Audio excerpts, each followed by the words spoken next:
manajemen. Bapak Ibu yang saya hormati, terima kasih Bapak Ibu sudah semangat, baik guru penggeraknya maupun semua Bapak Ibu guru yang sudah berkenan memenuhi undangan kami. Insya Allah Bapak Ibu, kegiatan seperti ini kita rutinkan ya. Guru penggerak semangat, kita juga semangat untuk bersama-sama menjalankan kegiatan belajar mengajar di SMA 1 Blora sesuai dengan amanat kurikulum Merdeka.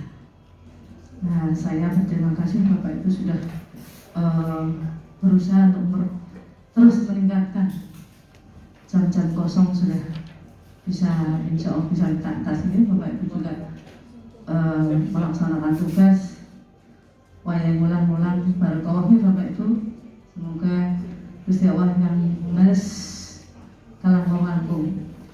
Bapak Ibu, ini ada satu pesan dari Bapak Kacabdin Bapak Ibu. Besok Rabu itu ada rapat koordinasi terkait dengan RKCM, RKT, RKAS. Mohon tolong untuk ini diselesaikan ya Pak. Pak Joko itu untuk RKCM, RKT nanti berhubungan dengan Bu Yuni Pak, minta filenya dikirim karena menurut Bu Yuni print outnya itu dulu dibawa Mbak Agung untuk ditandatangani di KJD, tapi sampai sekarang ini belum dikembalikan. Maka kita print aja lagi, minta filenya dari Bu Yuni ya Pak. Hari Rabu saya bawa Pak, plus RKT itu untuk tahun 2023 mohon ya Pak. Terus Bapak Ibu yang saya hormati, tadi Pak Budi telepon sama saya menyampaikan bahwa tolong SMA Negeri 1 Blora itu bisa menjadi contoh dalam implementasi kurikulum Merdeka. Salah satunya adalah bagaimana guru-guru memanfaatkan platform Merdeka Mengajar Bapak Ibu, termasuk saya.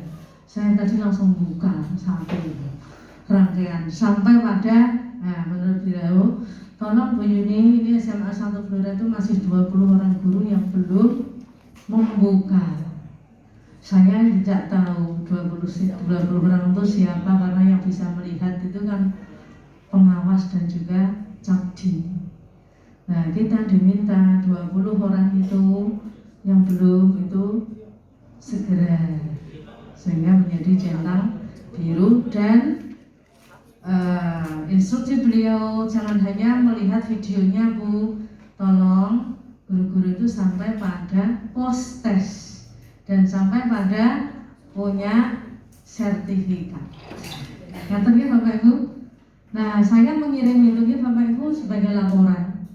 Saya kemudian ya Pak Budi siap, nanti teman-teman guru penggerak ini juga akan mengumpulkan kami untuk aksi nyata, sosialisasi aksi nyata guru-guru penggerak. Nanti akan kami laksanakan untuk memanfaatkan platform Merdeka Mengajar ya Pak Isli, sehingga yang masih ada 20 orang, ini saya berharap bisa clear. Nanti minta bantuan pada yang muda-muda ini Bapak Ibu yang menemui kesulitan.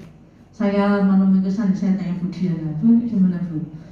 Tanya Bu Yuni, Bu gimana Bu? Diajari sama Bu Diana. Ngaten nggih Bapak Ibu, semangat matur nuwun guru-guru penggerak Bu Dini. Ini pertama Bu Rina ini baru masih hangat dari Jakarta ya Bapak Ibu. Nanti sampaikan sedikit Bu dari Jakarta nggih oleh-olehnya. Ngaten nggih Bapak Ibu, selamat melaksanakan sosialisasi.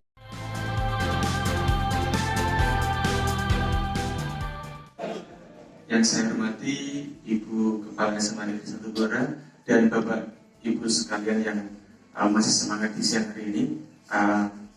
Pada kesempatan hari ini saya akan menyampaikan tentang keyakinan kelas, menyambung dari presentasi dari Ibu Rina, Bu Eri dan juga Bu Dini. Nah, konsep-konsep tadi itu selalu ada berkesinambungan atau selalu berselaras, dan dari hukuman dan juga pemberian reward tadi menyambung kepada keyakinan kelas. Mengapa tidak peraturan saja Bapak Ibu? Biasanya kan di sekolah ada yang namanya peraturan sekolah, peraturan kelas, bahkan juga ada peraturan untuk guru sendiri. tadi Ibu Dini sudah menyampaikan bahwa biasanya peraturan itu diciptakan untuk dilanggar, atau di Bapak Ibu ya. Nah, itu yang sering saya dengarkan juga pada murid-murid sering menyampaikan bahwa kan peraturan itu untuk dilanggar, Pak. Yang membuat peraturan juga untuk dilanggar. Nah, mari kita perlahan-lahan untuk mengubah mindset tersebut dengan menjadikan peraturan sebagai keyakinan kelas. Mengapa kita memiliki peraturan harus menggunakan helm bila mengendarai kendaraan roda 2 misalnya? Itu kan biasanya sebagai peraturan yang diterbitkan oleh polisi, kemudian jika melanggar akan mendapatkan sanksi tilang gitu. Juga mengapa kita memiliki peraturan 3M saat pandemi ini, menggunakan masker, mencuci tangan, dan menjaga jarak. Begitu juga dengan mengapa kita memiliki peraturan harus datang tepat waktu pada saat mengikuti pelatihan ataupun datang ke sekolah. Untuk mendukung motivasi intrinsik, kembali ke nilai-nilai keyakinan-keyakinan untuk lebih menggerakkan seorang dibandingkan mengikuti serangkaian peraturan-peraturan. Sebenarnya, untuk peraturan itu adalah lingkup kecil dari bentuk keyakinan kelas, sehingga akan terbentuk suatu lingkungan yang positif di suatu kelas, cakupan lebih besarnya yaitu sekolah, dan juga akan menjadikan suatu budaya positif di suatu kelas maupun di sekolah. Nah, berikut ini ada perbandingan antara dua jenis kesepakatan ini. Yang mana yang merupakan keyakinan kelas dan mengapa? Di bagian kiri itu ada kesepakatan kelas dari TK Dharma Wanita Persatuan 1. Ada datang tepat waktu, mengucapkan salam, menjaga kebersihan sekolah, berdoa sebelum dan sesudah kegiatan, aktif dalam pembelajaran, dan tertib. Yang satunya lagi kesempatan kelasnya memiliki poin-poin. Kami guru dan murid yang saling menyayangi. Kami murid yang semangat belajar. Kami murid yang peduli dengan teman-teman. Menurut Bapak Ibu semuanya, di antara dua jenis kesepakatan tersebut, manakah yang merupakan keyakinan kelas, Bapak Ibu?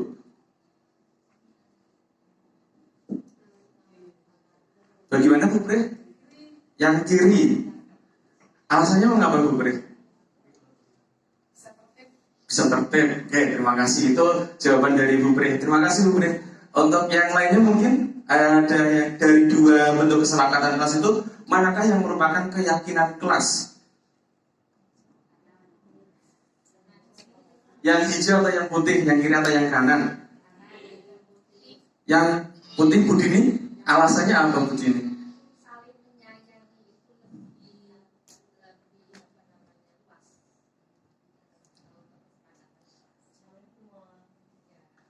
Begini Bapak Ibu, dari dua kesepakatan kelas tersebut, untuk menjadi suatu keyakinan kelas harus ada keyakinan di antara guru dan murid.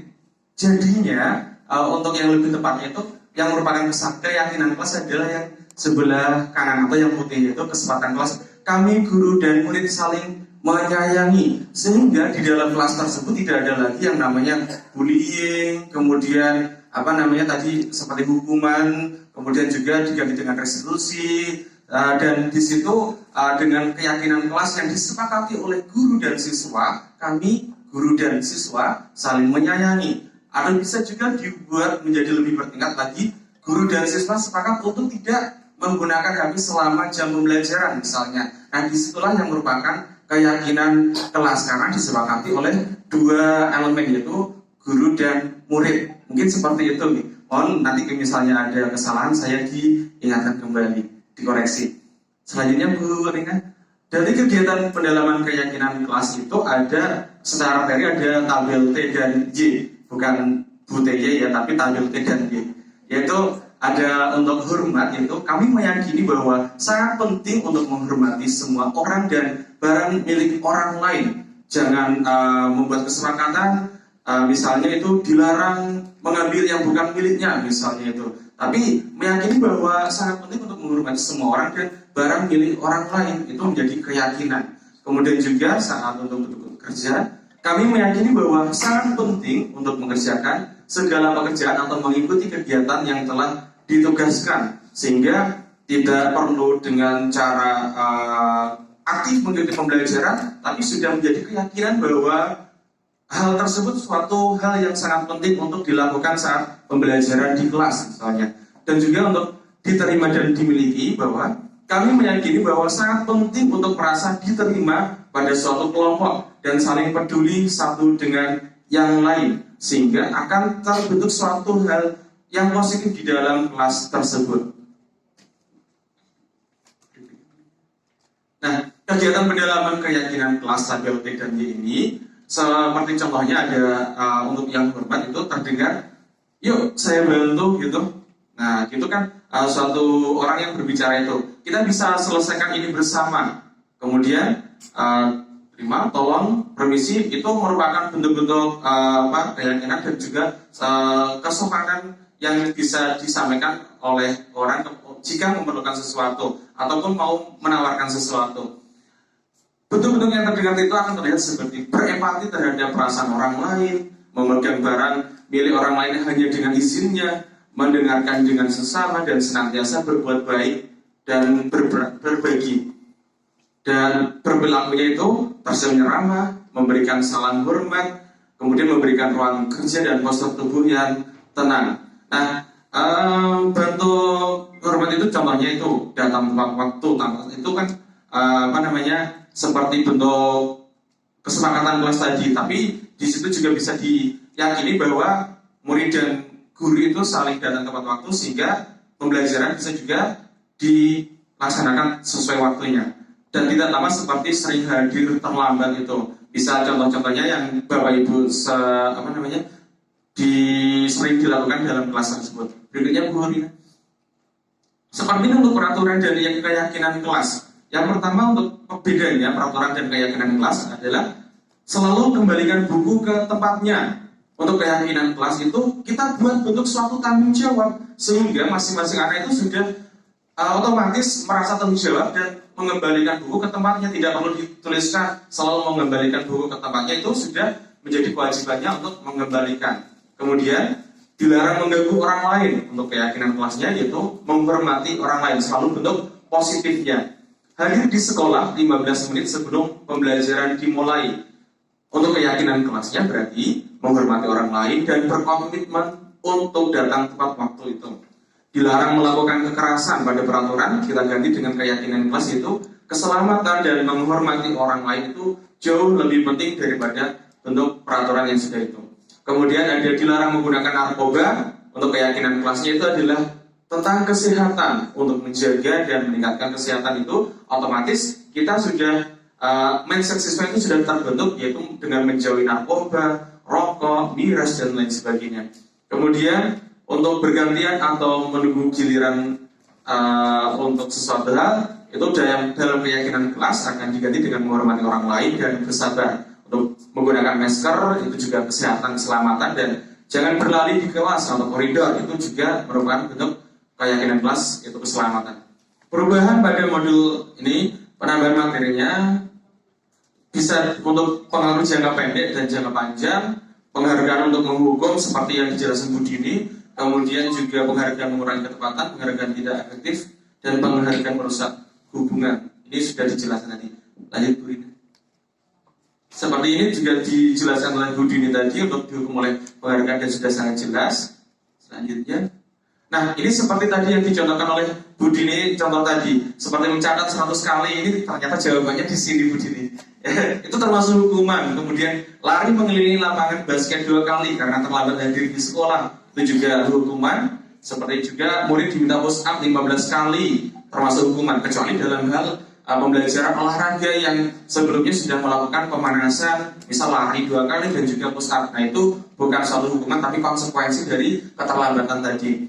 Kemudian juga yang konsekuensinya bagaimana? Menggantikan kertas tugas teman yang telah dicoret-coret. Misalkan kan ada anak yang melakukan pelanggaran, misal mencoret-coret bukunya. Nah, konsekuensinya bagaimana terhadap anak tersebut? Itu berarti menggantikan. Nah, nanti ini dijelaskan lebih lengkap pada restitusi, segitiga restitusi. Ada juga membersihkan tumpahan air di meja karena tersinggul pada saat belajar, itu juga termasuk konsekuensi. Kemudian murid disuruh untuk tidak mengenakan sepatu sehari di sekolah karena tidak mengenakan sepatu hitam, itu termasuk hukuman. Selanjutnya Bu Rina.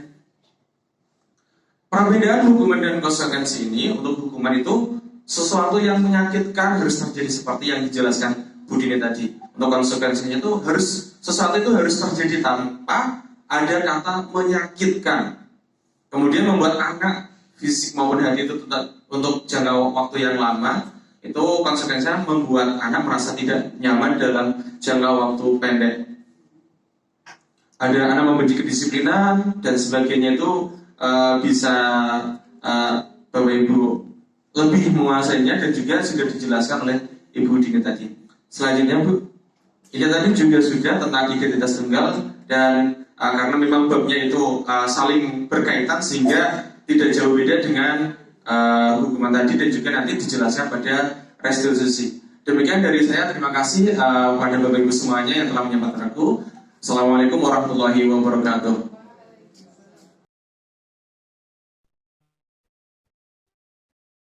Assalamualaikum warahmatullahi wabarakatuh. Salam sejahtera untuk kita semua. Terima kasih kepada Bapak Ibu semuanya yang telah meluangkan waktu menghadiri atau mengikuti webinar dalam acara sosialisasi pembiasan aksi nyata dari budaya positif yang sudah saya lakukan di SMA Negeri 1 Blora. Budaya positif itu terdiri dari disiplin positif dan nilai-nilai kebajikan universal. Nah, mari kita coba memahami tentang perubahan paradigma. Contohnya begini Bapak Ibu. Coba kita melakukan kegiatan kepalan tangan. Ada yang pertama tentang perubahan paradigma, kegiatan kepalan tangan. Ada A dan B, mungkin dua teman itu coba untuk menyobek secari kertas kecil, kemudian menuliskan benda atau sesuatu yang sangat berharga untuk Anda. Letakkan di salah satu tangan Anda dan genggam benda atau sesuatu tersebut dengan segala daya. Buatlah sebuah kepalan. Kemudian salah satu dari Anda mencoba untuk sekuat tenaga dengan berbagai cara meminta Anda memberikan benda tersebut. Entah itu dengan rayuan ataupun dengan paksaan, atau mengancam, menghardik, menyuap, apa saja agar dapat membuka kepalan tangan tersebut.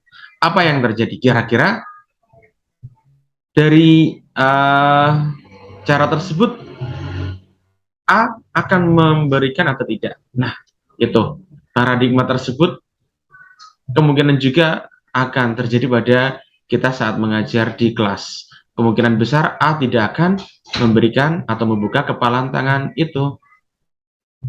Perubahan paradigma teori kontrol atau ilusi kontrol, ilusi guru mengontrol murid, ilusi bahwa kritik dan membuat orang merasa bersalah dapat menguatkan karakter.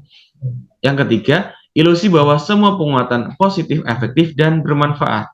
Yang keempat, ilusi bahwa orang dewasa memiliki hak untuk memaksa. Itu adalah ilusi-ilusi yang mungkin mampu diterapkan pada zaman dulu, tapi sekarang itu sudah tidak relevan lagi. Perubahan paradigma stimulus respon teori kontrol. Siapa sesungguhnya yang memiliki kontrol? Nih, ada dua tabel. Yang pertama yaitu stimulus respon dan teori kontrol. Kita mencoba untuk mengubah orang agar berpandangan sama dengan kita. Kira-kira itu layak atau tidak? Untuk teori kontrolnya, kita berusaha memahami pandangan orang lain tentang dunia. Nah, seharusnya seperti itu. Yang sebelumnya itu mencoba mengubah orang agar berpandangan sama dengan kita, akan tetapi kita ubah dengan cara berusaha untuk memahami pandangan orang lain tentang dunia. Stimulus responnya, perilaku buruk dilihat sebagai suatu kesalahan. Untuk teori kontrol, semua perilaku memiliki tujuan. Pasti itu ada tujuannya. Akan tetapi entah itu tujuannya baik atau buruk, itu yang menjadi teori kontrolnya, sehingga kita bisa menyelesaikan masalah tersebut. Orang lain bisa mengontrol saya. Untuk teori kontrolnya, hanya Anda yang bisa mengontrol diri Anda. Tidak ada orang lain yang bisa untuk mengontrol diri kita. Saya bisa mengontrol orang lain. Untuk teori kontrol, Anda tidak bisa mengontrol orang lain, karena masing-masing manusia itu memiliki hak, memiliki dasar prinsip untuk mengontrol dirinya sendiri. Pemaksaan ada pada saat bujukan gagal. Nah, itu mungkin seperti itu adalah sesuatu hal yang kurang baik ya untuk teori kontrolnya itu kita kolaborasi dan konsensus menciptakan pilihan-pilihan baru. Model berpikir menang atau kalah, tapi untuk teori kontrol, model berpikirnya adalah menang-menang atau win-win solution. Disiplin positif atau teori kontrol, teori pilihan Dr. William Glasser itu ini terdapat bagian ini. Anda tidak bisa mengontrol orang lain, hanya Anda yang bisa mengontrol diri Anda. Semua perilaku memiliki tujuan, model berpikir menang-menang, kolaborasi dan konsensus menciptakan pilihan-pilihan baru. Realitas kebutuhan kita berbeda. Kita berusaha memahami pandangan orang lain tentang dunia. Setiap orang memiliki gambaran yang berbeda. Untuk yang Anda tidak bisa mengontrol orang lain, hanya Anda yang bisa mengontrol diri Anda sendiri. Itu makna disiplin, belajar kontrol diri dengan menggali potensi kita agar tercapai tujuan mulia, yaitu sesuatu menjadi seseorang yang kita inginkan berdasarkan nilai-nilai yang kita hargai. Semua perilaku memiliki tujuan, itu merupakan teori motivasi, melahirkan teori motivasi. Nah, untuk menghindari hukuman, mendapatkan imbalan, untuk menghargai diri sendiri, nilai kebajikan universal. Untuk teori kontrol itu memiliki 5 posisi kontrol, yaitu ada penghukum, pembuat rasa bersalah, teman, pemantau, atau sebagai manajer. Nanti pada bentuk manajer itu terdapat segitiga restitusi untuk menstabilkan identitas, validasi, kebutuhan, menanyakan keyakinan. Dan untuk yang 5, kebutuhan dasar manusia itu ada bertahan hidup, penguasaan, kasih sayang, dan rasa diterima, kesenangan, dan kebebasan. Nah, sekarang selanjutnya, apakah makna disiplin? Disiplin itu berasal dari bahasa Latin, yaitu disiplina, yang artinya belajar. Makna asal dari kata ini berkonotasi dengan disiplin diri dari murid-murid Socrates dan Plato, seorang filsuf dari Yunani. Disiplin diri membuat orang menggali potensinya menuju sebuah tujuan, apa yang dia hargai. Namun, dalam budaya kita, makna kata disiplin telah berubah menjadi sesuatu yang dilakukan seseorang pada orang lain untuk mendapatkan kepatuhan. Kecenderungan umum adalah menghubungkan kata disiplin dengan ketidaknyamanan, bukan dengan apa yang kita hargai atau pencapaian suatu tujuan mulia. Nilai-nilai kebajikan universal. Nilai-nilai kebajikan adalah sifat-sifat positif manusia yang merupakan tujuan mulia yang ingin dicapai individu. Nilai-nilai tersebut bersifat universal dan lintas bahasa, suku bangsa, agama maupun latar belakang. Setiap perilaku atau perbuatan memiliki satu tujuan, Bapak Ibu. Dengan mengaitkan nilai-nilai kebajikan yang diyakini seseorang, maka motivasi intriksinya akan terbangun sehingga menggerakkan motivasi dari dalam untuk dapat mencapai tujuan mulia yang diinginkan. Nilai-nilai kebajikan yang ini dicapai oleh setiap anak Indonesia kita kenal dengan profil pelajar Pancasila, yaitu beriman, bertakwa kepada Tuhan Yang Maha Esa, dan berakhlak mulia. Yang kedua, yaitu mandiri. Ketiga, bernalar kritis. Keempat, berkebinekaan global. Yang kelima, bergotong royong. Dan yang keenam adalah kreatif. Nilai-nilai kebajikan tersebut wajib dimiliki oleh pelajar-pelajar sekalian untuk keberlangsungan hidupnya. Berikutnya yaitu teori motivasi, hukuman, dan penghargaan, serta restitusi. Teori motivasi perilaku manusia didasari oleh motivasi eksternal. Ada yang motivasi eksternal, yaitu untuk menghindari ketidaknyamanan atau hukuman, apa yang akan terjadi apabila saya tidak melakukannya. Yang kedua, untuk mendapatkan imbalan dari orang lain atau institusi, apa yang akan saya dapatkan apabila saya melakukannya. Nah, itu merupakan motivasi dari eksternal. Anak tersebut akan merasa atau menghindari rasa ketidaknyamanan atau menghindari hukuman, atau bisa juga anak tersebut ingin mendapatkan suatu imbalan apabila melakukan suatu hal. Untuk motivasi internalnya, yaitu tujuan disiplin positif, antara lain untuk menghargai diri sendiri. Saya akan menjadi orang yang seperti apa bila saya melakukannya. Biasanya anak-anak seperti itu. Merdeka. Menurut Ki Hajar Dewantara, merdeka itu artinya tidak hanya terlepas dari perintah, akan tetapi juga cakap membuat memerintah sendiri. Masing-masing dari kita adalah seorang pemimpin. Dan pemimpin terkecil itu bagi diri kita sendiri. Tangan memimpin untuk melakukan suatu hal yang diperintah oleh akal pikiran. Ki Hajar Dewantara dalam pemikiran konsepsi keteladanan sikap merdeka cetakan kelima. Apa itu restitusi? Restitusi adalah proses menciptakan kondisi bagi murid untuk memperbaiki kesalahan mereka, sehingga mereka bisa kembali pada kelompok mereka dengan karakter yang lebih kuat. Restitusi juga merupakan proses kolaboratif yang mengajarkan murid untuk mencari solusi untuk masalah mereka dan membantu murid berpikir tentang orang seperti apa yang mereka ingin menjadi, tujuan mulianya itu, dan bagaimana mereka harus memperlakukan orang lain.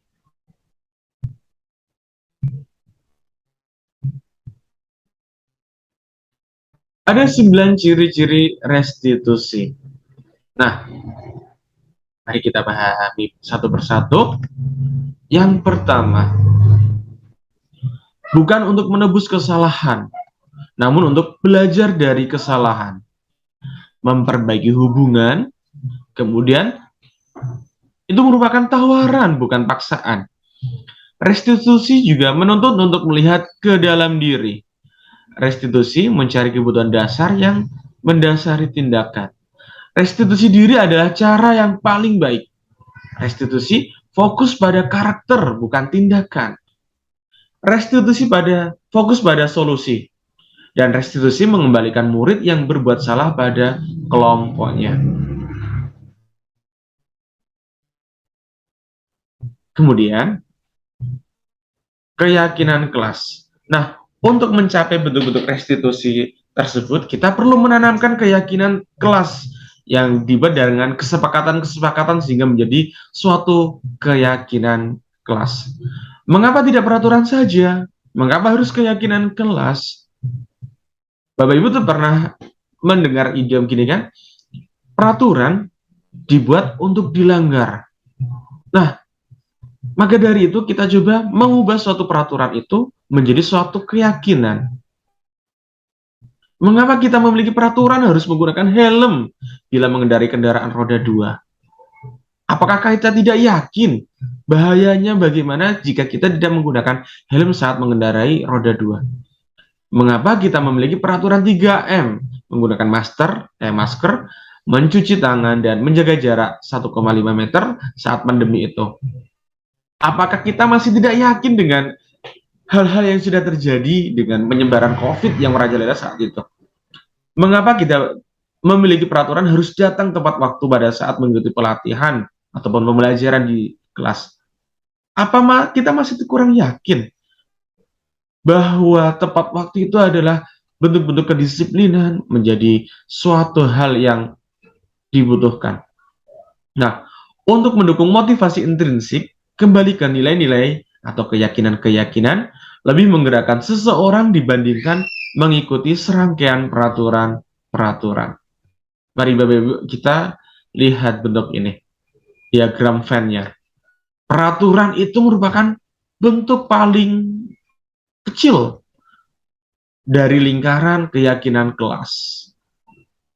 Lingkungan positif didukung lingkungan positif sehingga mampu menciptakan budaya positif, terutama di lingkungan sekolah.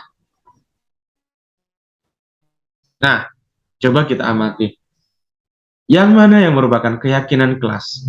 Mengapa? Ini ada di bagian kiri ini, dan juga bagian kanan, yang hijau dan yang putih. Contohnya pada TK Dharma Wanita Persatuan 1. Memiliki kesepakatan kelas yang pertama, datang tepat waktu, mengucapkan salam, menjaga kebersihan sekolah, berdoa sebelum dan sesudah kegiatan, aktif dalam pembelajaran dan tertib. Untuk kesepakatan kelas, Kami guru dan murid yang saling menyayangi. Kami murid yang semangat belajar. Kami murid yang peduli dengan teman-teman. Dari dua kesepakatan kelas ini, yang merupakan keyakinan adalah yang sebelah kiri ini. Karena disusun atas dasar kesepakatan dari murid dan juga guru. Sehingga akan timbul suatu rasa tanggung jawab, sehingga mengakibatkan datang tepat waktu, mengucapkan salam, kemudian murid semangat belajar, aktif pembelajaran. Di situ merupakan bentuk dasar-dasar dari motivasi intrinsik seseorang.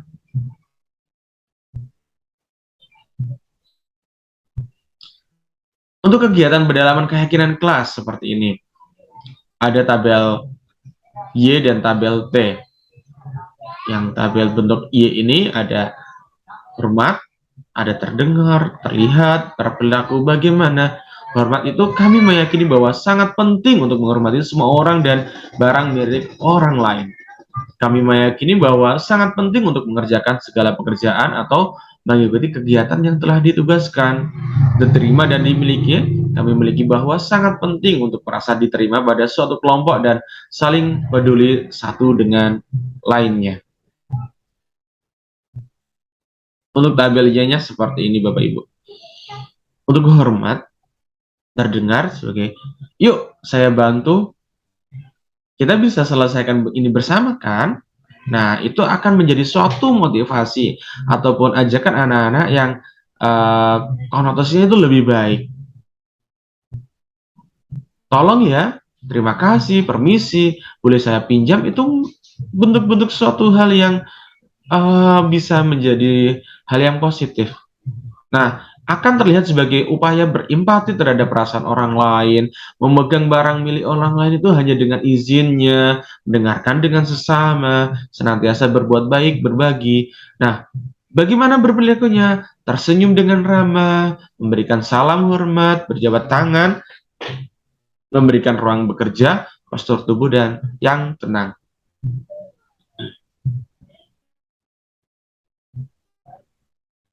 Ini perbedaan antara peraturan dan keyakinan kelas. Contoh untuk yang peraturan, selalu kembalikan buku ke tempatnya. Ini kan biasanya yang terdapat pada perpustakaan ya. Itu harus diyakini sebagai suatu tanggung jawab, tanpa harus ada kalimat selalu kembalikan buku ke tempatnya, pasti dia akan bertanggung jawab itu kalau sudah menjadi suatu keyakinan kelas itu. Dilarang mengganggu orang lain untuk peraturan. Kita harus meyakini bahwa menghormati orang lain itu sebagai suatu kewajiban. Hadir di sekolah 15 menit sebelum pembelajaran dimulai. Menghormati orang lain atau berkomitmen. Dilarang melakukan kekerasan. Kita harus meyakini bahwa keselamatan dan menghormati orang lain itu sangat penting. Dilarang menggunakan narkoba.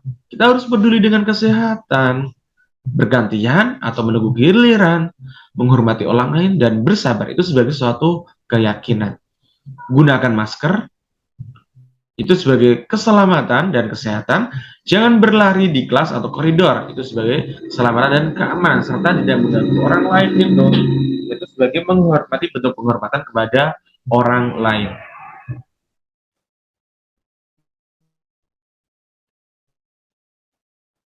Nah, Bapak Ibu, berikut ini adalah contoh membuat keyakinan kelas yang sudah saya praktekkan di kelas 11 MIPA 5 SMA Negeri 1 Blora. Silahkan kita cermati bersama. Gimana ya di kamu kelihatan senyum-senyum baik? Oke, sebelum mulai pembelajaran pada matematika peminatan itu, saya akan membuat kesepakatan kelas dengan kalian. Kesepakatan kelas itu bisa berisi saat mulai pembelajaran matematika, apa yang dibolehkan, apa yang tidak diperbolehkan, itu kira-kira kalian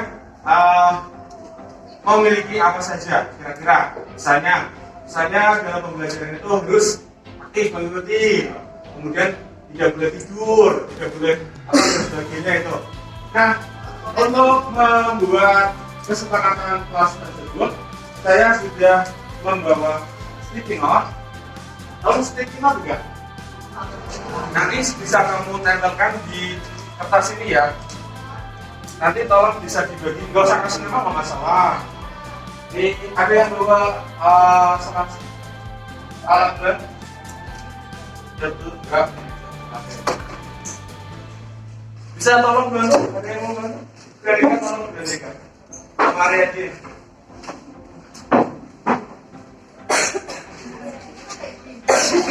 Senyum-senyum ya. Seneng masa ikut cerita kamu. Untuk ini saya bagi satu persatu saja. Kira-kira ini aja, apa dua ya? Yang boleh dilakukan, yang tidak boleh dilakukan itu ya. Dari peranak 2. 1, 2, 3, 4.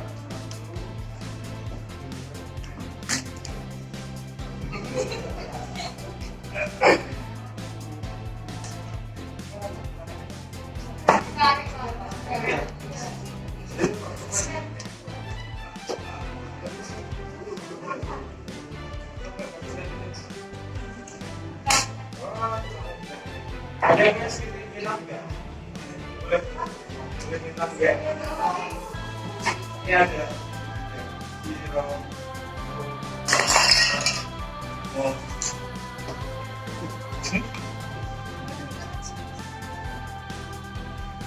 Jadi peranak 2. Punya. Oh, oke. Ya, cukup paling. Ada nggak? Saling mana itu ya? Ada gunting nggak? Ini udah bisa ya? Ini juga ini. Ini masuk ke ini.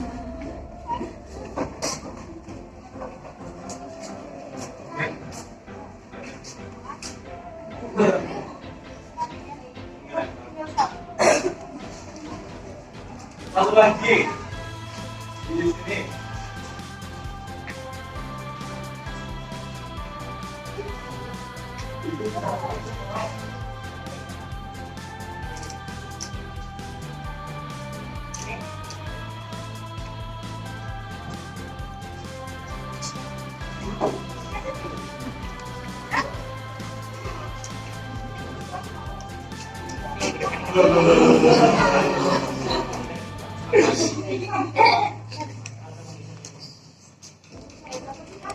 Tangannya juga. Cip, tolong Cip sekalian Cip. Cip.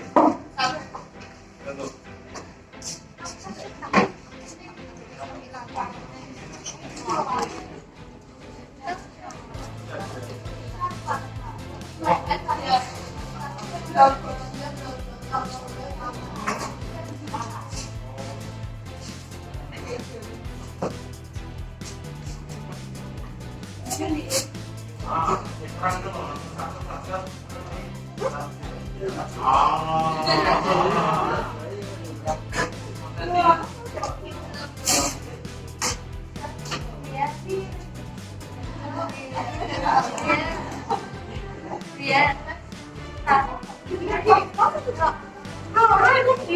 Itu dua nggak sih? Oh iya. Ya, rusak estetik.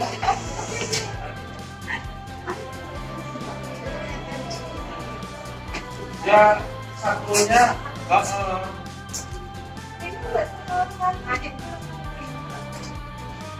saya dapat.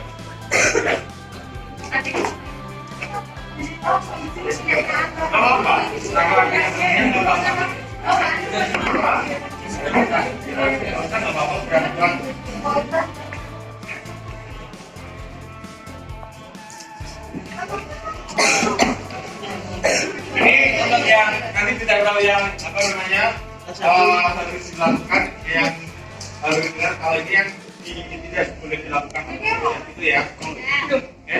Silakan sekarang kalian tulis, nggak perlu ada nama, nggak masalah. Kalau Kamu mau pesen-pesen juga boleh, pesen untuk siapa itu juga boleh. Kirim-kirim salam juga boleh. Boleh, silakan. Yang se-ide kamu pakai. Ya. Hah? Ya, ini siapa? Bapak Ibu guys. Ya, Bapak sebutkan.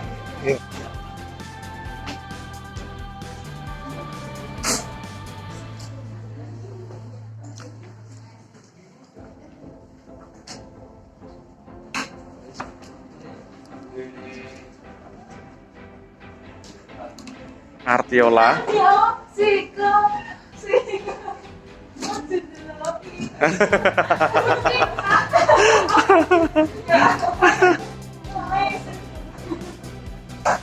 Silakan. Irfan sudah? Silakan tempelkan saja, Van.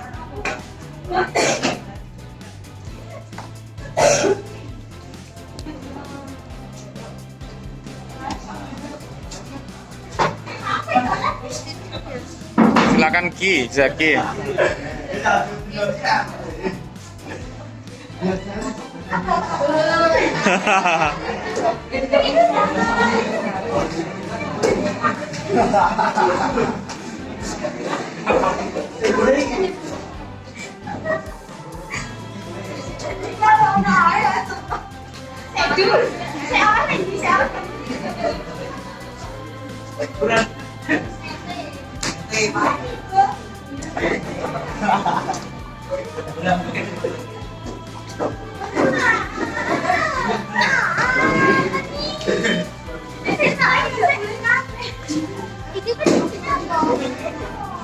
Yo, gak usah serius-serius kan ini nggak ulangan. Gak usah contekan.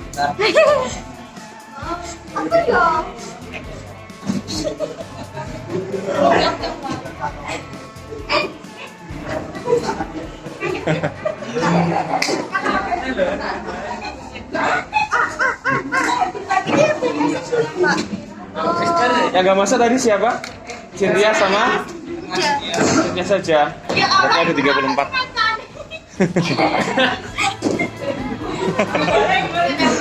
Nah ini masih sudah 2. Mau tambah lagi juga boleh, belum ada yang hijau.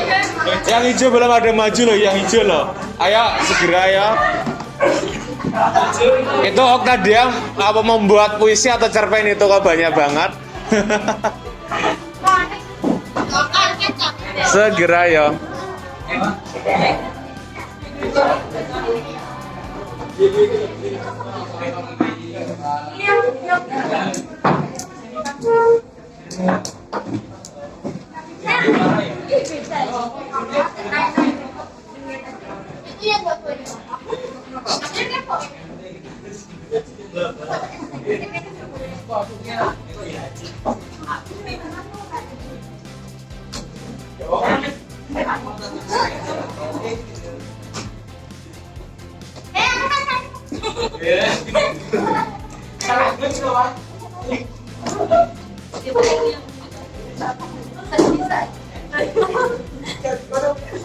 Halo Ariadi.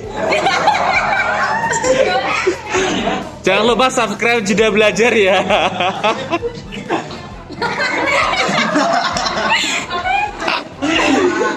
Sudah semuanya belum?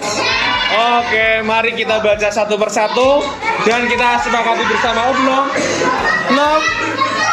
Ada yang belum? Gini loh, kan dibaca itu untuk kalian setuju atau tidak. Itu termasuk yang boleh atau tidak diperbolehkan gitu kan. Nah itu kita sepakati bersama nantinya. Ayo Octavia, silakan. Kayak ngarang cerpen gue. Nah,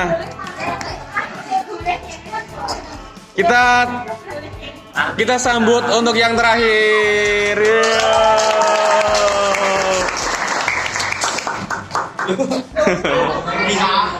Loh. lelaki mahal yang hanya mencintai satu wanita. Jadi terlalu bucin ya. Saya yang boleh dilakukan di kelas mengeluarkan pendapat. Ya silakan. Apalagi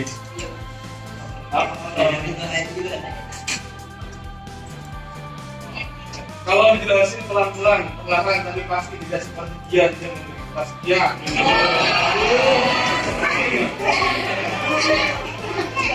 Mengerjakan tugas yang diberikan dengan cinta terus kasih sayang. Memang saya tidak ini. Coba yang hijau-hijau, yang hijau-hijau tadi. Di antara Momon, terus Alfandi, atau Yuliga, atau Tina.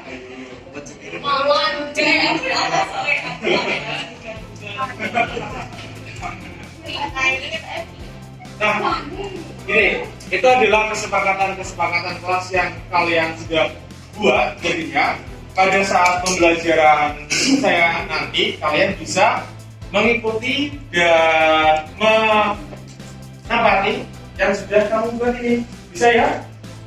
Jadinya silakan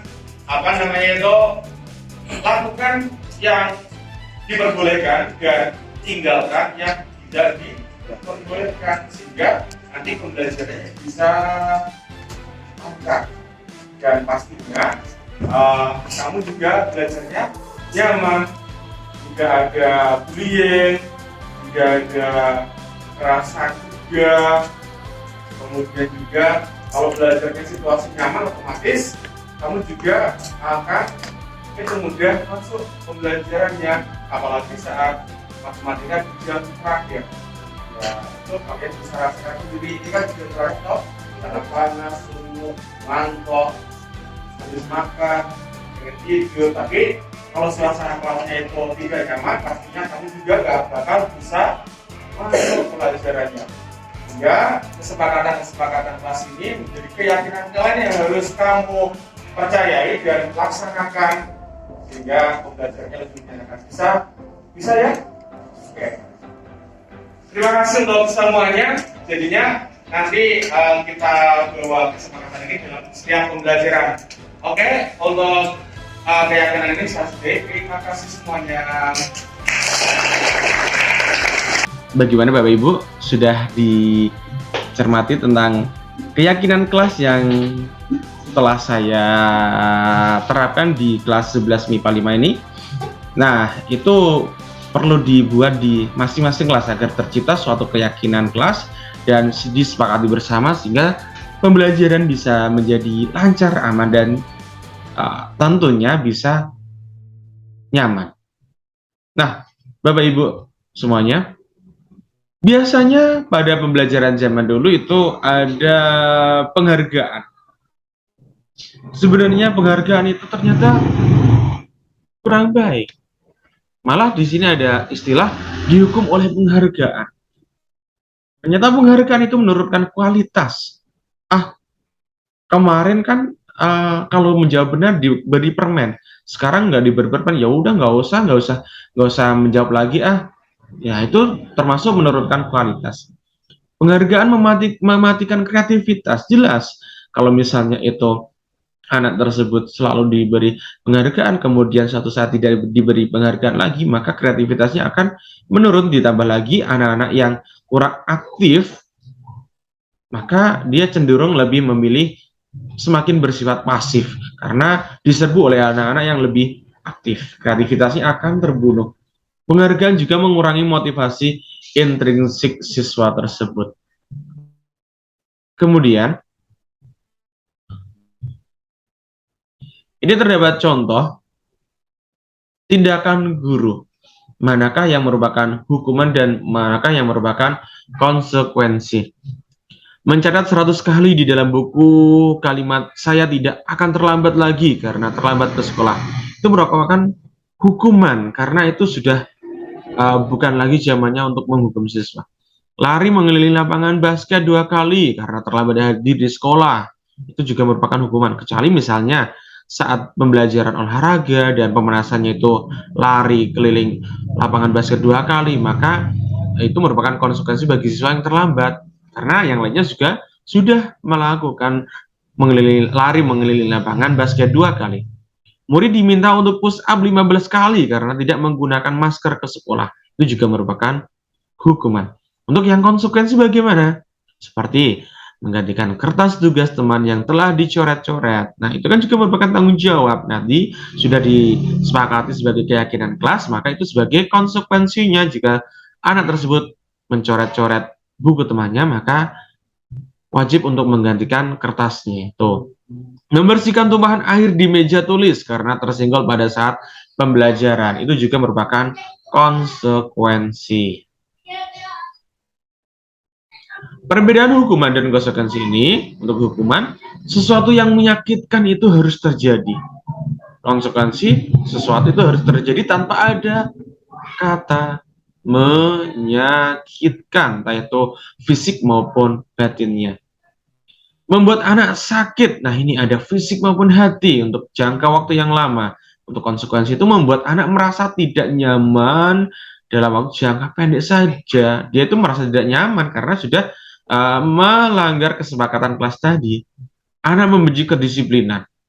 Tapi untuk yang konsekuensi itu anak menghargai kedisiplinan karena tahu kesalahannya di mana. Hukuman itu merupakan bentuk paksaan. Kalau konsekuensi merupakan stimulus atau tanggapan. Stimulus ya, bukan stimulus. Mendorong anak menyakiti diri sendiri. Untuk konsekuensi, mendorong anak agar mudah menyesuaikan diri. Kemudian konsep diri yang buruk. Konsekuensi itu konsep diri yang baik. Anak belajar untuk menyembunyikan kesalahan. Anak belajar untuk mematuhi peraturan. Marah, merasa bersalah, dipermalukan, merasa tak dihargai. Ini kehilangan hak, dibuat tidak nyaman, diasingkan untuk sementara, hanya sementara waktu saja.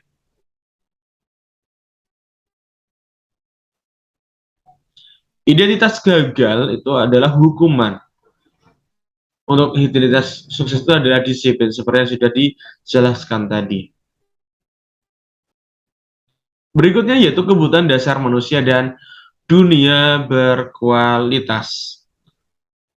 Kebutuhan dasar manusia itu terbagi menjadi 5 bagian, yaitu bertahan hidup, penguasaan, kasih sayang dan rasa diterima, kesenangan, dan kebebasan. Mari kita simak bentuknya ini.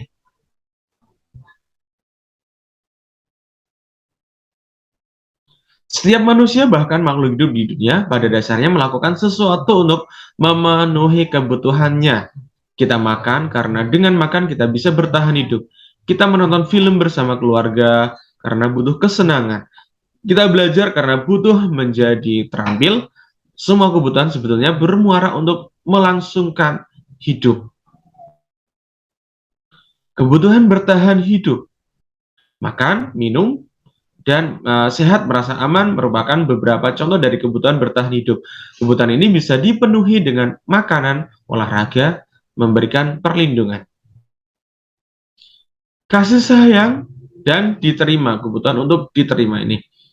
Kebutuhan ini berkaitan dengan aspek sosial dan psikologis. Contoh, kebutuhannya adalah rasa diterima, dicintai, berbagi, bekerja sama. Nah, itu adalah kebutuhan, 2 bentuk kebutuhan. Kekuasaan dan kepenguasaan, ini bentuk yang ketiga. Kebutuhan pengakuan atas kemampuannya. Ketika seseorang ingin didengar, diakui, dianggap berprestasi, memimpin, menjadi kompeten, maka sesungguhnya orang tersebut memiliki kebutuhan akan kekuasaan dan penguasaan. Kebebasan kebutuhan akan pilihan. Kebutuhan ini merupakan kebutuhan untuk memilih dan membuat pilihan, untuk mandiri, mengeksplorasi hal-hal baru, dan sebagainya. Kesenangan kebutuhan untuk rasa senang. Kebutuhan akan rasa senang, gembira, humor, tertawa dapat dipenuhi dengan guruan, tantangan, dan pembelajaran bermakna. Apabila salah satu dari kebutuhan 5 kebutuhan pokok manusia tersebut tidak terpenuhi, maka dia akan menghalalkan segala cara untuk memenuhi kebutuhan salah satu kebutuhan tersebut. Bisa cara yang positif maupun cara yang negatif. Tuh. Maka sebagai pendidik, sebagai guru, kita harus mampu untuk memahami kebutuhan apa sebenarnya pada siswa tersebut. Ketika kita menemukan perilaku anak yang tidak sesuai aturan, ada baiknya kita mencari tahu kebutuhan dasar apa yang ia butuhkan. Misal, ketika ada anak yang sering mengejek temannya, kita bisa tanyakan mengapa ia melakukan hal tersebut. Jika siswa menjawab senang saja, Pak, lantas kita tahu ia sedang memenuhi kebutuhan akan kesenangan, sehingga kita mampu untuk memberikan penyelesaian bagaimana cara mengatasi permasalahan anak tersebut untuk memenuhi kebutuhan akan kesenangannya itu. Setelah tahu kebutuhan dasar yang hendak anak-anak penuhi, kita bisa membimbing mereka memperbaiki perilakunya melakukan restitusi. Nah, kemudian untuk restitusi itu bagaimana ini?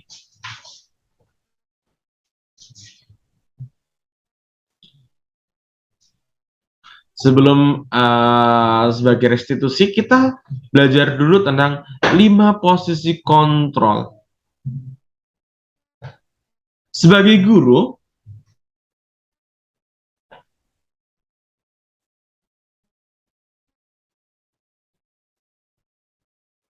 kita bisa saja menjadi seorang penghukum, membuat orang merasa bersalah sebagai teman, pemantau, ataupun sebagai manajer. Nah, yang pertama itu ada identitas gagal, kontrol dari luar, menghindari hukuman. Contohnya sebagai guru, sebagai penghukum, guru akan berbuat menghardik, menunjuk-nunjuk, menyakiti, dan menyindir. Biasanya guru itu akan berkata, kalau kamu tidak melakukannya, awas ya, rasakan akan mendapatkan balasan itu. Hasilnya bagaimana? Siswa akan memberontak, menyalahkan orang lain, berbohong, dan sebagainya. Kaitan dengan dunia berkualitas, murid akan meletakkan guru tersebut di luar dunia yang berkualitas. Murid akan berkata, biarkan saja, nanti juga marah-marah lagi, maka saya akan berbuat lagi untuk memancing amarah guru tersebut. Dampak pada murid, dia akan mengulangi kesalahan-kesalahan yang sama. Yang kedua yaitu membuat orang merasa bersalah. Guru berbuat biasanya ini, berceramah dengan mengatakan, seharusnya kamu itu gini, nak. Ibu merasa kecewa, saya merasa kecewa kamu itu berbuat seperti ini. Nah, dia akan menjadi membuat orang merasa bersalah. Murid-murid tersebut akan merasa bersalah karena tindakannya. Biasanya guru berkata, kamu sudah tahu ibu lelah sekali mengatakannya, ibu stres ini. Hasilnya bagaimana? Murid akan menyembunyikan, menyangkal, dan juga berbohong. Kaitan dengan dunia berkualitas, murid meletakkan guru di dalam dunia berkualitas. Murid berkata, maafkan saya bu, karena dia akan merasa sebagai anak yang bersalah. Dan dampaknya pada murid itu dia akan merasa rendah diri. Posisi kontrol berikutnya yaitu identitas berhasil, sukses, atau kontrol dari luar. Mengharapkan imbalan atau ketergantungan pada orang lain. Biasanya guru itu sebagai teman. Bagaimana ini?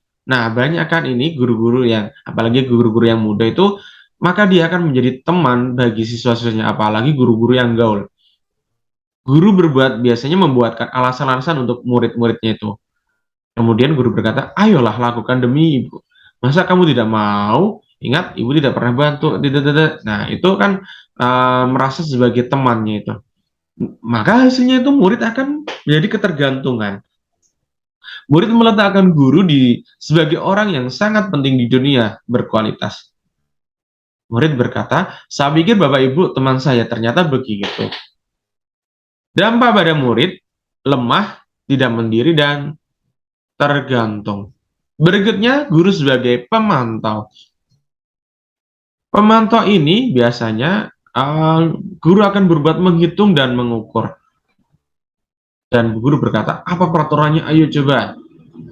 Hasilnya, murid akan menyelesaikan diri bila diawasi. Kalau tidak diawasi, ya udah balik lagi gitu. Biasanya banyak ini guru-guru sebagai pemantau.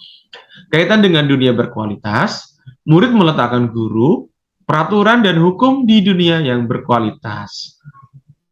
Murid akan berkata, berapa banyak bintang yang saya harus peroleh untuk mendapatkan nilai yang baik? Gitu. Berapa halaman yang harus saya tulis, Pak, agar mendapatkan nilai yang baik? Dampak pada murid bagaimana? Murid itu akan menitik beratkan pada sanksi atau hadiah dari guru tersebut. Nah, ini adalah identitas berhasil. Manajer, guru sebagai manajer. Guru akan berbuat mengajukan pertanyaan-pertanyaan kepada siswa. Seperti ucapan, apa yang kita yakini, apa yang bisa kau kerjakan untuk memperbaiki masalah ini. Hasilnya, murid akan menguatkan pribadinya. Murid akan meletakkan dirinya sebagai individu yang positif dalam dunia berkualitas. Ini sangat jauh dengan posisi kontrol sebelumnya. Murid akan berkata, bagaimana caranya saya bisa memperbaiki keadaan ini? Kemudian dampaknya, murid akan mengevaluasi diri, bagaimana cara memperbaiki dirinya. Nah, contoh bentuk pertanyaan-pertanyaan. Saya kecewa sekali dengan kamu. Maka ini termasuk posisi kontrol yang membuat orang merasa bersalah. Kamu tidak pernah benar melakukannya, itu sebagai penghukum. Ayolah, lakukan demi ibu atau bapak, itu sebagai teman. Apa kamu mau mendapatkan stiker bintang hari ini? Nah, itu kan sebagai bentuk penghargaan ya. Maka itu guru sebagai pemantau. Bagaimana kamu bisa menyelesaikan masalah ini? Itu sebagai manajer. Permasalahannya kita kembalikan kepada siswa tersebut. Kamu selalu yang paling terakhir. Nah, itu sebagai penghukum.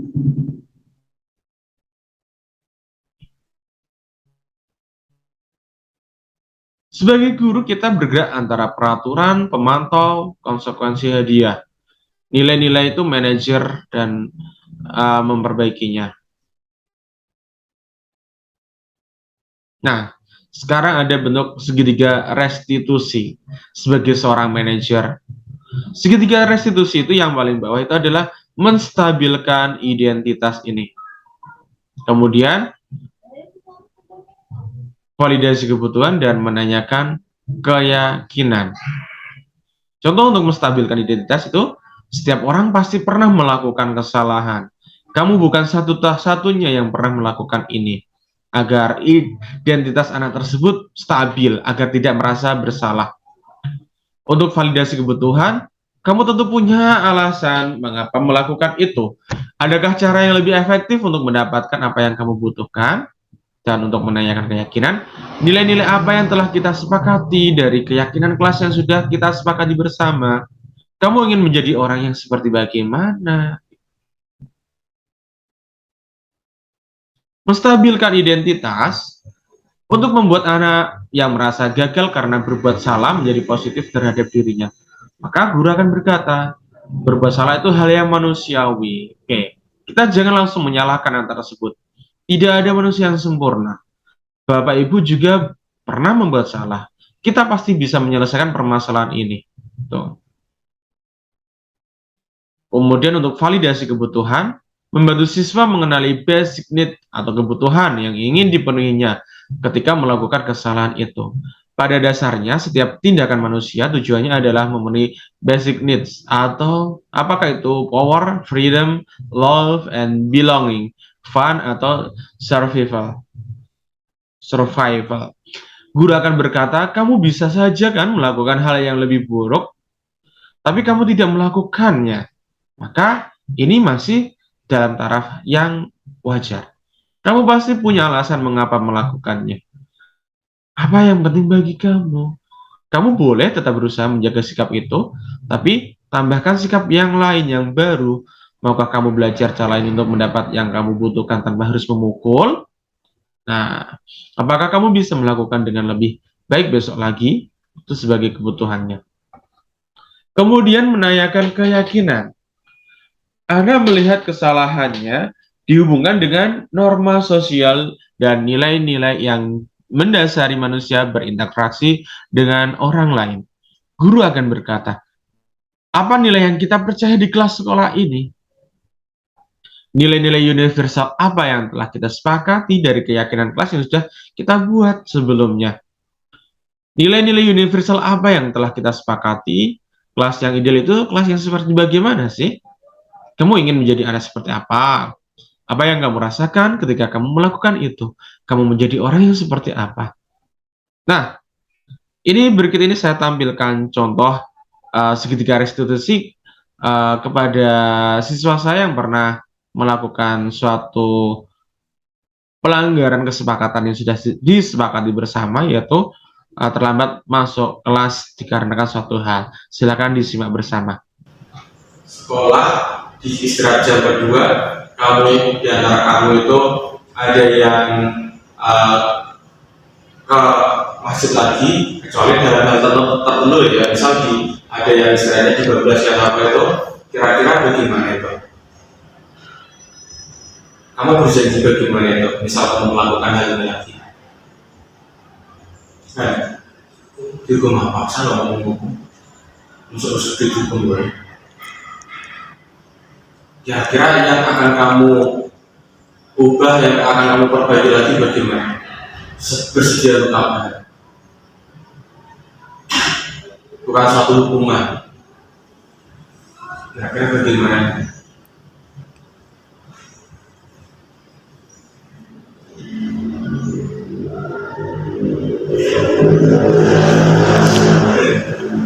Tuh, yang pasti intinya kamu harus memperbaiki itu.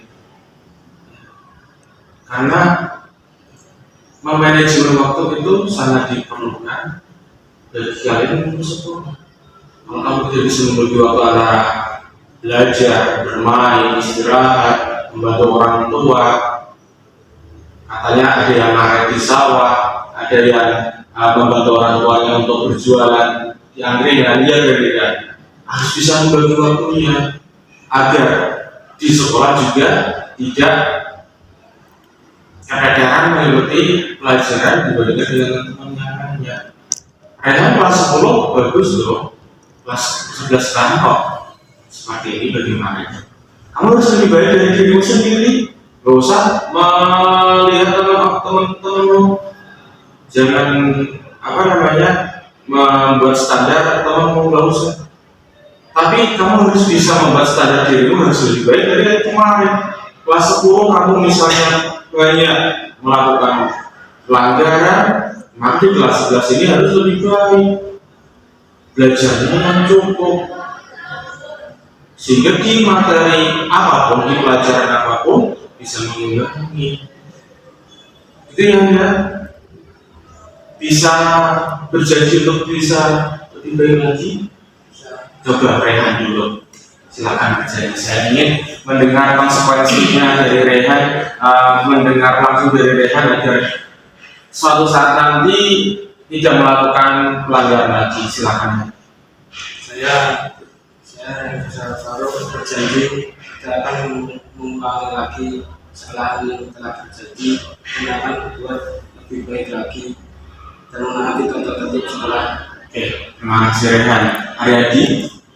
Berjanji tidak melakukan perbuatan yang terjadi dan akan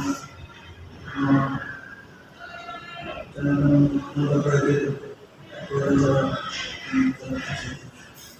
Betul. Kamu harus menaati kesepakatan kelasnya ya. Kesepakatan kita harus masuk sesuai waktunya gitu ya. Oke, untuk dan tiga. Terus?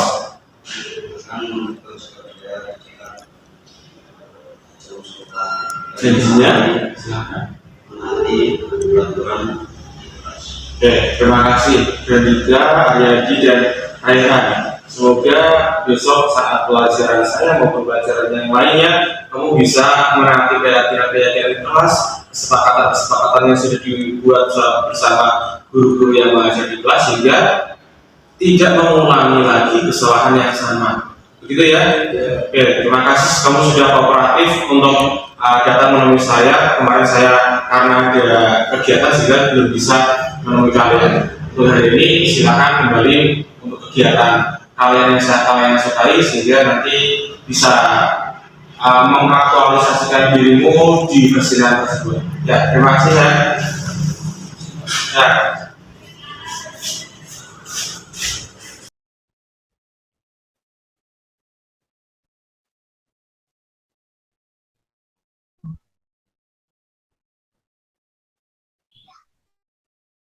Terima kasih Bapak Ibu semuanya yang telah menghadiri sosialisasi pembiasan dari aksi nyata yang telah saya lakukan di SMA Negeri 1 Blora. Kurang lebihnya mohon maaf atas segala kekurangan saya. Wallahu muwaffiq ila aqwamit thoriq. Wassalamualaikum warahmatullahi wabarakatuh. Terima kasih semuanya.